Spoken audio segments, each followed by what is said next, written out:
We'll start our post-race media availabilities off with our third place finisher, Christopher Bell, driver of the number 20 Rheem Toyota for Joe Gibbs Racing, and our second place finisher, Cole Custer, driver of the number 00 Haas Automation Ford for Stuart Haas Racing. Guys, why don't both of you guys take us through your thoughts heading into the overtime, especially after a short run to the finish from the rain delay? Well, we knew it was going to be crazy, I guess, and it was mostly just how you're going to get going in the restart zone and how all that was going to play out, because it was so important to get momentum and try and get a run. So it was just trying to do that and get yourself cleared and get yourself some clean air. So it was definitely pretty tough, but 22 obviously had the most clean air there, so they won. Yeah, I was just heartbroken whenever I saw that piece of debris fly off those lap cars. Felt like we were really starting to make some runs there. I think we were coming to 2 to go, and I was getting the top going pretty good in 1 and 2. So felt like I was going to have a shot at him if the yellow didn't come out. And then obviously when the yellow came out, I did have a shot at him and just didn't execute on that last restart. All right, we'll now open it up to media for questions. If you have a question, raise your hand and we'll bring you a microphone. Stan Creekmore with Outside the Box. This is for both of you, actually. What was your biggest challenge today throughout the event? I guess at first it was figuring out the PJ1 that they put down.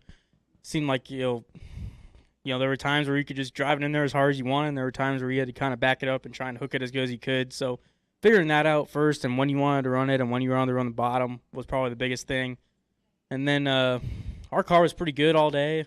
It was just trying to get track position from that point. I mean, when we had clean air, it was huge. I mean, it was a big difference compared to the middle of the pack. So that was the biggest thing. But how the cautions fell didn't really work for our strategy, but it is what it is, and we'll go to the next one.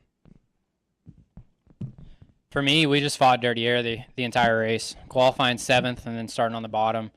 Just couldn't ever really break through there, and I felt like our Rheem Camry was capable of running in the top 2 or 3 all day long, but just seemed like every time I'd lose a couple spots on the restart, and I'd just be buried and have to climb my way up through there. So I felt like our car was good. We just never really had the opportunity to show how good it was until right there at the end. We're going to go over here to the right. Chris Knight.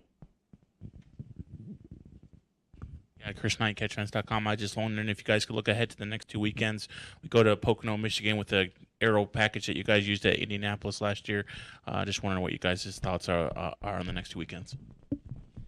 I don't know. I mean, it's interesting. I think you can have some fun with that package. Obviously, you dice it up a lot and everything, but I like Pocono how it was before. Honestly, just how it was kind of tricky and 3 different corners and going really fast. But I think it'll be dicey for sure with the other package, this downforce package. But we'll see. And Michigan, I'm all for it. I'm not a big fan of Michigan, so I'm looking forward to the downforce package. Yay, Speedway racing. All right, we'll come up here to the front in yellow. Akeem Balaam, Independent Tribune. Even prior to that last restart, what was the strategy, I guess, that was perhaps being discussed, throughout the course of that rain delay, especially given how much it was going to affect a track like Charlotte?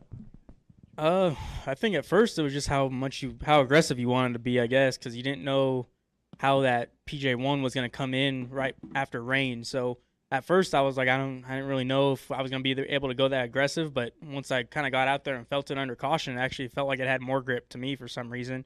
So I was able to be pretty aggressive there and kind of just think on the fly.